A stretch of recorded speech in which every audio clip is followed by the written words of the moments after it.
The emergency klaxons blared through Orbital Station Sentinel as Commander Elena Reyes sprinted down the corridor, her boots magnetized to the floor in the failing gravity. The station's superstructure groaned around her, a sound no space station should ever make. "Status report," she barked into her comms. "Unidentified vessel breached our defensive perimeter." Lieutenant Park's voice crackled back. Commander, it's not one of ours. Not even close." Elena rounded the corner to the command center, the reinforced door sliding open with a hiss. The main view screen showed what remained of the station's primary research module, now a twisted bloom of metal and escaping atmosphere, silhouetted against Earth's blue curve. And beyond it, something impossible. The vessel resembled nothing in humanity's aerospace catalog. Its hull was a deep iridescent purple, oddly organic in structure, with no visible propulsion system. Most notably, it was bleeding. At least that's what it looked like, a luminescent fluid trailing behind it in the vacuum. "All personnel accounted for?" Elena asked, her eyes fixed on the alien craft. "Negative. We're missing Dr. Abernathy's team. They were in the research module when it was hit." Elena's jaw tightened. 12 scientists, gone in an instant. Is it attacking? "No, Commander. It appears to be docking." Elena blinked. "Docking? With what?" "The module's destroyed." "With us, ma'am. It's creating some kind of connection to Airlock 7. Elena's hand moved instinctively to her sidearm. "Security teams to Airlock 7. Full tactical gear. I want a containment field and decontamination protocols active. Nobody takes any chances." As she headed toward the airlock, the station shuddered again. The emergency lights flickered, bathing the corridor in alternating darkness and harsh red illumination. "Commander," Park's voice returned, tinged with poorly concealed fear. "We're detecting a massive energy buildup inside the vessel. If it's a weapon system, evacuate non-essential personnel to the escape pods," Elena ordered. "Now." She reached Airlock 7 just as the security team arrived, their weapons trained on the sealed door. Beyond the reinforced viewport, she could see the alien vessel had extended a tendril-like structure that was now fused with their airlock. "Biosignatures?" she asked the security chief. "One life form, Commander, weak and fading." Before Elena could respond, the airlock's control panel flickered to life, operated from the outside. The security team tensed, fingers hovering over triggers. "Hold fire unless I give the order," Elena commanded, drawing her own weapon. The airlock cycled open with a hiss of equalizing pressure.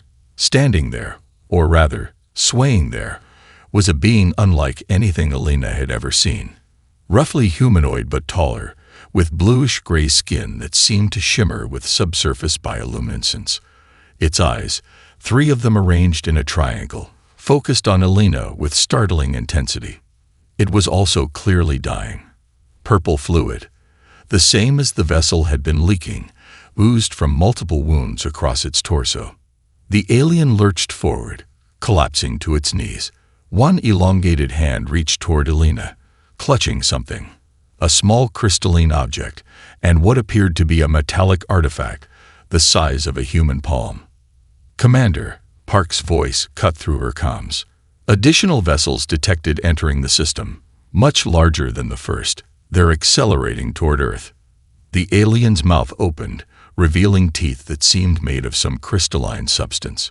It spoke, its voice a harmonic that seemed to bypass Elena's ears and resonate directly in her mind. "Asterisk they come. The Keldethi. Hide this. It responds to you. It will remember asterisk." The alien pressed the objects into Elena's hand just as the lights in its eyes began to dim. "Asterisk Earth dies unless you remember what you were, what you will become asterisk." Elena's team moved through the ruins of the Geneva Research Complex, the smell of burning electronics and something worse, cooked flesh, hanging in the air. 3 hours since the Keldethi targeted every major military and research installation on Earth simultaneously. 3 hours since the world realized they were fighting a war they couldn't win. Movement ahead, Torres whispered, the former Special Forces operative now serving as Elena's second-in-command on this unsanctioned mission. Elena raised her fist, signaling the team to stop. The strange markings beneath her skin flickered momentarily, a sensation she was still getting used to since waking in that military hospital. "How many?" she asked. "4 signatures, Keldathi infantry configuration." Elena closed her eyes, sensing something she couldn't explain. "No. 5.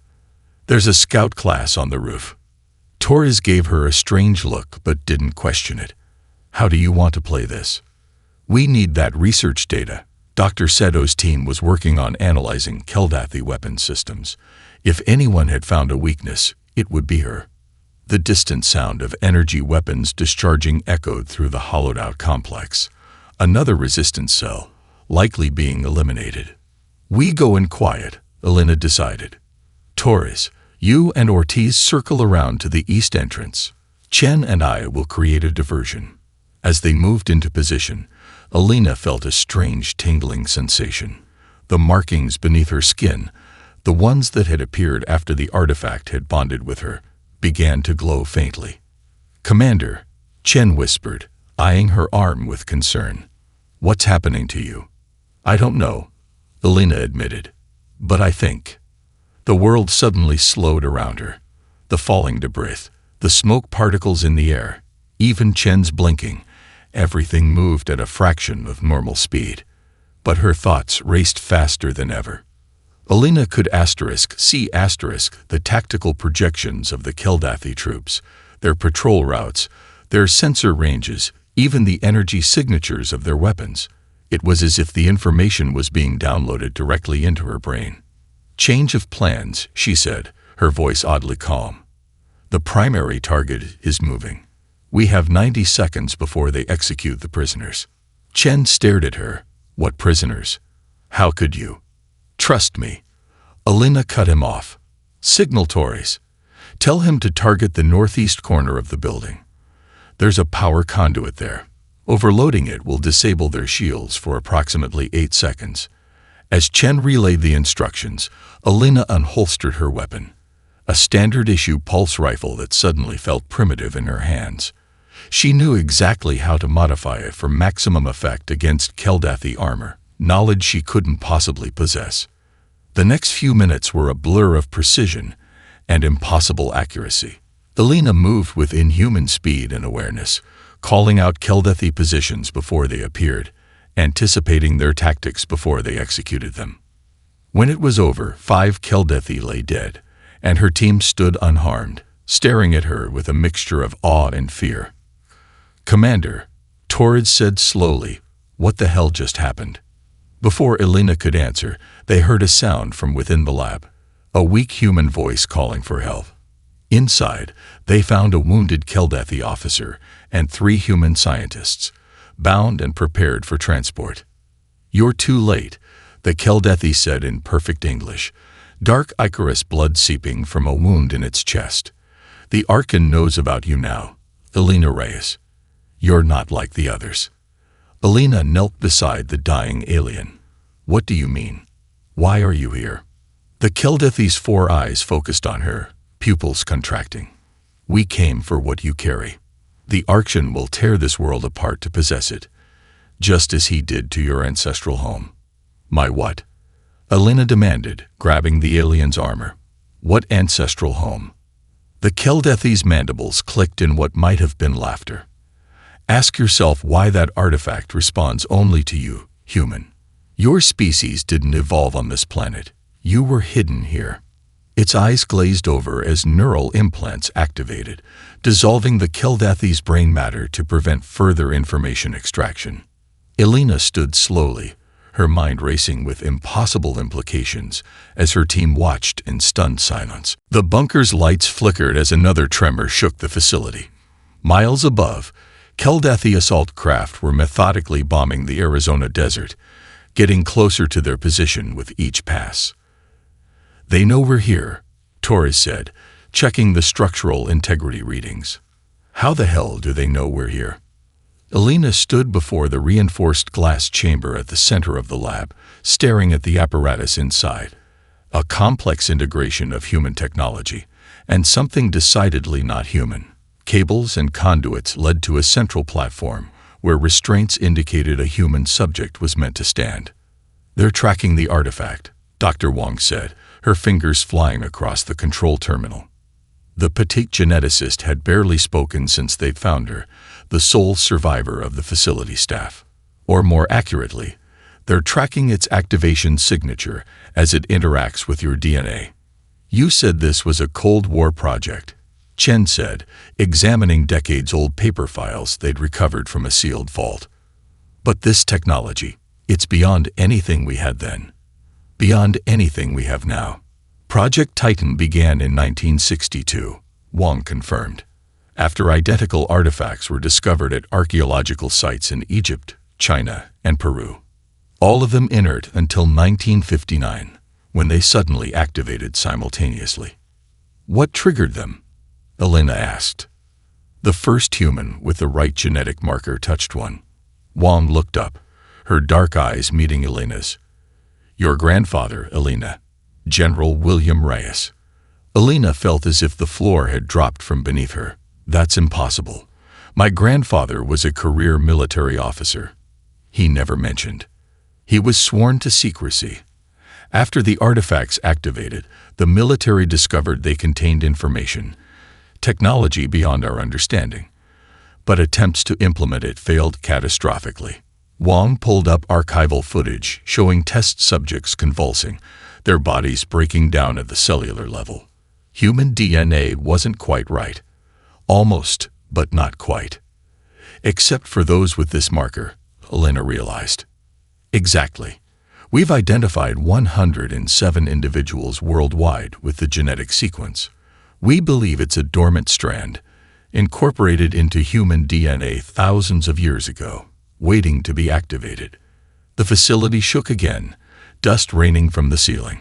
A proximity alarm blared. "We're out of time," Torres warned. "Those Keldethi ships will be right on top of us in minutes." Alina stared at the chamber, understanding what Wong was suggesting. "You want me to undergo the procedure, to activate whatever my DNA is capable of?" Wong nodded. "The artifact you carry is a key. This facility is the lock. Together, they can unlock what's been dormant in your genetic code." "And if it fails?" Alina asked, though she already knew the answer. Wong's expression was grim. "You saw the footage." Another explosion, closer this time. The lights died, replaced by emergency backups that bathed the room in red. "Do it," Alina decided, removing her tactical vest. "If the Keldethi want this artifact so badly, there must be a reason. And right now, we need any advantage we can get." As Alina stepped into the chamber, Wong activated the sequence. The artifact, placed in a receptacle at the center of the machinery, began to glow with increasing intensity. "Neural interface activating," Wong announced. "Genetic reconfiguration sequence initializing." Pain like nothing Alina had ever experienced coursed through her body. Her vision blurred, then sharpened to impossible clarity. She could see individual dust particles in the air, could hear the heartbeats of everyone in the room. She screamed, not in English, but in a language she shouldn't know, words tumbling from her lips as ancient knowledge flooded her consciousness. Her body arched against the restraints as patterns appeared beneath her skin, glowing circuit-like lines tracing the pathways of her nervous system. Through the agony, one thought crystallized with perfect clarity. She knew how the Keldethi weapons worked. She knew how to disable them. She knew how to fight back. When the process completed, Alina collapsed to her knees, steam rising from her skin. She looked up at her stunned team, her eyes now flecked with gold. "I remember," she whispered. "I remember how to build it now." The Keldethi command center loomed before them, a massive structure of dark metal and pulsing energy fields. 3 weeks since Alina's transformation, and humanity was finally striking back. "Perimeter defenses as expected," Alina whispered, her enhanced vision picking out details at impossible distances. Beside her, 4 other Titans, all volunteers who had survived the protocol, waited for her signal. The circuit-like patterns beneath their skin glowed faintly in the pre-dawn light. Rodriguez, Quan, take the northern sensor array. Chen, Torres, with me. Remember, we need their communication hub intact. They moved with superhuman speed and precision, their enhanced bodies capable of feats that would have been impossible just weeks ago. Belina felt the familiar sensation of time slowing around her as her consciousness expanded, mapping the Keldathi patrol patterns and security systems. Inside the facility, they encountered the first real resistance. A squad of Keldathi warriors, each standing over 7 feet tall with chitinous armor grafted to their bodies, opened fire with plasma weapons. In the past, such an encounter would have meant certain death. Now, Belina could track the energy bolts as they moved through the air, her body reacting faster than conscious thought. She dodged, rolled, and closed the distance, her hands instinctively finding the weak points in Keldathi armor. They're adapting, Torres called out as the second wave of defenders emerged with modified weapons. Belina nodded. The Keldathi were intelligent enemies. But she had already anticipated this. Touching the nearest control panel, she felt the Keldathi technology respond to her, as if recognizing something familiar in her genetic code. The defense systems turned against their masters, force fields trapping the Keldathi in their own corridors. Command center is ahead, she said, leading the team forward. Get ready to broadcast. The raid was more than just a tactical strike. It was psychological warfare. As they secured the communication hub, Chen connected their prepared package to the Keldathi network. Within seconds, footage of the Titans in action was being transmitted to every Keldathi ship in Earth orbit and to resistance cells worldwide. Message sent, Chen confirmed. Humanity sees us fighting back. As they prepared to extract, alarms blared throughout the facility. On the main view screen, a face appeared that Alina recognized from intelligence briefings. Arkshan Vexlar, the Keldathi commander. His scared face and 4 eyes focused directly on the camera as if seeing her. I know what you are becoming, Alina Reyes, the Arkan said, his voice a deep, resonant growl. The transformation has begun, but you understand nothing of your purpose. Alina froze, shock rippling through her. How did he know her name? My hunters come for you, Vexlar continued. They are designed specifically for capturing Titans. You believed you were evolving. You are merely remembering. An explosion rocked the facility as the team's extraction timer counted down. Let's move, Torres shouted, but Alina remained transfixed by the screen. You are more valuable alive, Vexlar said, his mandibles clicking in what might have been amusement. But your companions are expendable. As they fought their way out, Alina's vision suddenly blurred. A cascade of foreign memories flooded her consciousness. Vivid images of herself in a laboratory she didn't recognize, working alongside alien scientists. She saw Earth from orbit, watched as Keldathi ships descended upon major cities. But the timeline was wrong. These events had happened decades ago in her vision, not weeks. Commander, Chen's voice snapped her back to reality. We need to go now. Alina shook her head, trying to clear the foreign memories. As they reached the extraction point, one thought became crystal clear. She had lived this before, in another life, another timeline. And somehow, Vexlar knew it too. Alina watched from the ridge as Jacobson, one of her newer Titans, interrogated the captured Keldathi scout. 3 months of resistance had hardened them all, but Jacobson's methods had grown increasingly brutal. Tell us about the weapon transports, he demanded, the circuit patterns beneath his skin flaring with barely contained rage. When the Keldathi refused to answer, Jacobson snapped one of its secondary limbs with casual strength. Enough, Alina called out, sliding down the embankment. We need information, not revenge. Jacobson turned to her, eyes glowing with unnatural light. They wouldn't hesitate to do worse to us, Commander. They *have done worse. That doesn't make it right. Elena approached the wounded alien. And it doesn't make it effective. This was happening more frequently. Titans embracing violence with alarming enthusiasm, their enhanced capabilities feeding a growing sense of superiority. Elena had noticed the changes in herself as well. A detachment from ordinary humans, a calculation in her decision-making that sometimes bordered on cold. The protocol isn't just enhancing our abilities, she had told Dr. Wong last week. It's changing who we are. Wong hadn't disagreed. Back at the main resistance base, Torres greeted her with grim news. Archon Vexlar has deployed the bioweapon in Jakarta. Early reports suggest it targets human lung tissue, casualties already in the thousands. Elena studied the satellite imagery, her enhanced mind calculating infection vectors and spread patterns. He's trying to draw us out. He knows we can't ignore this.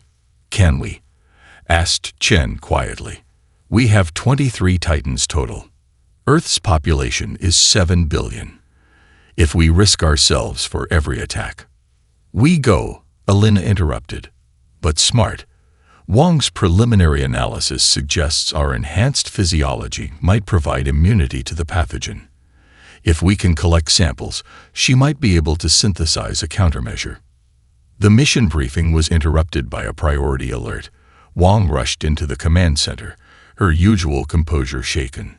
We're receiving a signal, she announced. From Mars. Elena frowned. Mars? There's nothing on Mars. Apparently there is. Wong activated the main display. Orbital scans detected energy spikes beneath the Valles Marineris. When we focused our receivers, we found this. The screen showed grainy footage of a structure unlike anything human-built, partially embedded in the Martian surface. Periodic energy pulses emanated from it, directed toward deep space. It's artificial, Wong continued. And based on the radiation signature, it's been there for at least 60,000 years. Elena felt a strange resonance within her, the circuit patterns beneath her skin responding to the images. It's Silurian, she said without knowing how she knew. A beacon. We need to investigate, Torres stated the obvious. But with Vexlar's bioweapon spreading, we split our forces, Elena decided. I'll take a small team to Mars. The rest of you handle Jakarta. Wong's coming with me. She's the only one who might understand what we find. As preparations began for both missions, Elena found herself alone with the Mars footage. Something about the structure called to her on a cellular level. When she touched the screen, tracing the outline of the ancient facility, her vision blurred. Another memory flash. Herself standing inside that very structure, working with equipment she didn't recognize, speaking a language she shouldn't know. In the memory, she looked up at another figure working beside her, tall, humanoid but alien. Vexlar, before the scars, before the hatred. You've known about this from the beginning, Elena said, her voice dangerously calm as she confronted Dr. Wong inside the Martian facility. The ancient structure hummed with power around them, Silurian symbols illuminating as Elena moved deeper into the complex. Instead of denying it, Wong touched a sequence of panels on the wall. A section of the floor slid aside, revealing the hidden chamber below. Yes, but you needed to discover it yourself. The timeline had to preserve coherence. What timeline? Elena demanded. Wong led her down to a vast underground complex, a base that had clearly been modified by human technology. Prometheus was formed after the first artifact was discovered in 1947. We've been preparing for this war ever since, guided by messages from the future. Messages from me? Elena guessed, thinking of her cross-timeline memories. From you and others, Wong confirmed. The quantum entanglement in the artifacts creates bridges across timelines, echoes of futures that might be. Before Elena could process this, an alarm sounded. Chen's voice came through their comms. Commander, we're detecting multiple Keldethi vessels entering the solar system. These are different, larger than anything we've encountered. Elena accessed the facility's sensor array with an instinctive understanding of its controls. The holographic display showed massive Keldathi ships, planet killers, moving toward Earth. "The Imperium is done playing games," Wong said grimly. "Vexillar's failures have forced them to take direct action." "We need reinforcements," Elena stated. "The Titans alone can't stop those ships." Wong nodded. "There is a way. My team discovered coordinates in the Tylorian database. A dormant wormhole gate near Pluto's orbit. It could bring Silurian reinforcements from their home system. You're talking about contacting an alien civilization we barely know to help fight another alien civilization that's trying to kill us," Elena said. "That's a hell of a gamble." "It's what happens in the timeline where Earth survives." Elena's comm unit crackled again. "Commander," Torres reported, "Arction Vexillar's flagship has broken formation with the Imperium fleet. They're arguing. The Arction has been ordered to retreat." The main display shifted to show Vexillar's command ship destroying its own communication array in a bright flash, then accelerating toward Earth.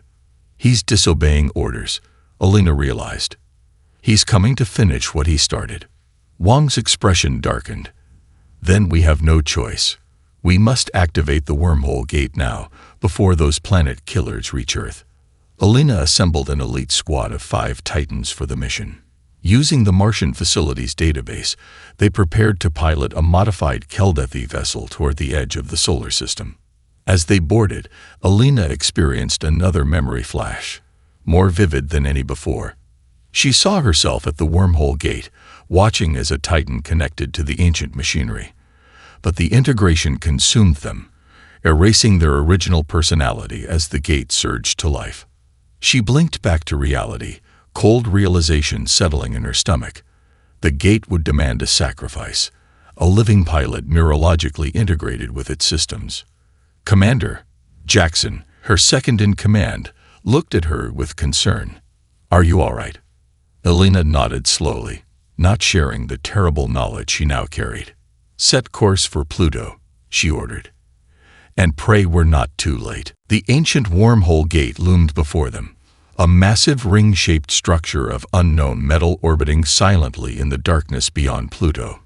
Their stolen Keldathi vessel approached cautiously, sensors alert for pursuit. "It's been dormant for millennia," Elena said, studying the alien architecture. "But it's still operational." Jackson whistled low. "The power requirements must be astronomical. How are we supposed to activate it?" Elena hesitated, the knowledge from her memory flashes weighing heavily. "There's an interface chamber. It requires direct neural connection, like plugging into a computer," Rodriguez asked. "More intimate than that," Elena replied quietly. "The gate needs a living pilot to navigate the wormhole corridors and establish connection with the Silurian network."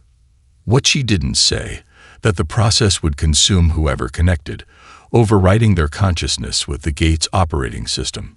She couldn't bring herself to speak those words aloud. Proximity alarms blared. "Commander," Chen called from the sensor station, "multiple Keldathi pursuit vessels incoming. Vexillar's hunters. How long until they reach us?" 20 minutes, maybe less." Elena nodded grimly. "Prep the interface chamber. I'll serve as the pilot." "Commander, no," Jackson objected. "We need you to coordinate Earth's defense when the Tylorians arrive." "I'll do it." Before Elena could argue, their ship rocked violently from weapons fire. The Keldathi had arrived sooner than expected. "Hull breach in Sector 4, Rodriguez reported. "They're targeting our engines." Elena made rapid calculations. Rodriguez, Chen, hold them off. Jackson, with me to the gate.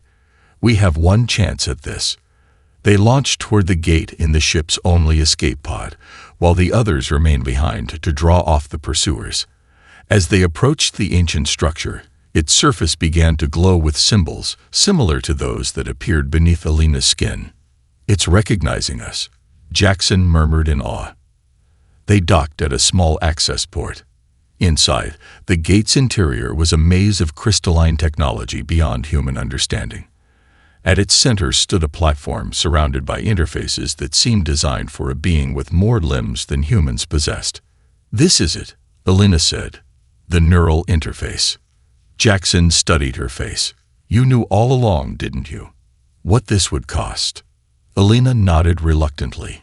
In every timeline where Earth survives, someone connects to the gate. They're consumed by it. And you were planning to sacrifice yourself. The crucible pulsed with energy beneath Europa's icy surface, a structure that defied human understanding.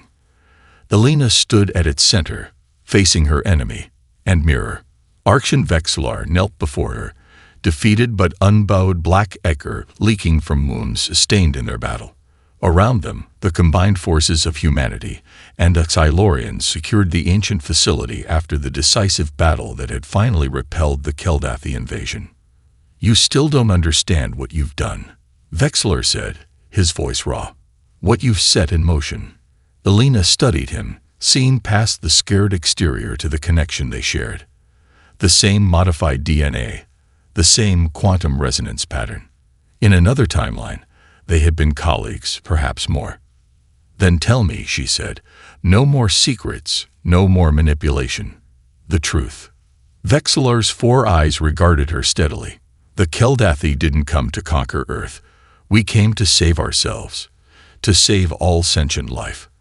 The Harvesters approach from the Galactic Rim, a mechanical race that consumes entire civilizations. Your kind was our last hope. Why us? Why humans? Because you were created for this purpose. Vexillar gestured to the crucible around them. Designed by the ancients as the perfect adaptive species, capable of integrating with technology the rest of us cannot. In the original timeline, we discovered this too late. The Harvesters had already decimated half the galaxy. Elena's mind raced. So someone changed the timeline. Sent humans back to Earth, to develop in isolation until needed. And seeded your world with the artifacts to activate at precisely the right moment. Vexillar laughed bitterly. I was among those who agreed to this plan. In that timeline, we worked together, you and I, but something went wrong in the transfer. Dr. Wong approached, having overheard. The Prometheus Protocol was never just about preparing for the Keldathi. It was about preparing for what comes after. The Harvesters, Elena whispered. They will be here within a decade, Vexillar confirmed. Your transformation. The Titan Protocol was just the first step. The Crucible is the final one. Elena looked around at the massive chamber, understanding dawning. This isn't a weapon. It's a factory. A genetic reconfiguration engine, Wong clarified. Designed to perfect what the artifacts began. To evolve humanity to its ultimate potential. Tor is approached with a communication device. That Silurian High Command wishes to speak with you, Commander. They're proposing a formal alliance. As Elena reached for the device, her consciousness suddenly expanded beyond anything she'd experienced before. She saw not just her timeline, but dozens, hundreds, branching and converging. She witnessed humanity's countless possible futures, caught glimpses of the mechanical harvesters consuming worlds, saw versions of herself fighting, dying, evolving. And she understood the truth. This entire sequence, from invasion to alliance, had been orchestrated across multiple timelines, nudging events toward a singular outcome. Humanity had been shaped into a weapon against an enemy they hadn't even encountered yet. When Elena blinked back to reality, only seconds had passed. Vexillar was watching her with newfound respect. You've seen it now, he said quietly. The pattern. Elena nodded, a new determination settling within her. We need to prepare. Refine the Titan Protocol to enhance human capabilities without losing our humanity. Establish Earth as a united front. And, she looked at Vexillar, we need to form an alliance with our former enemies. Will your people accept this? The Archon asked. Elena's gaze was steady. They'll have to. Our true test is just beginning.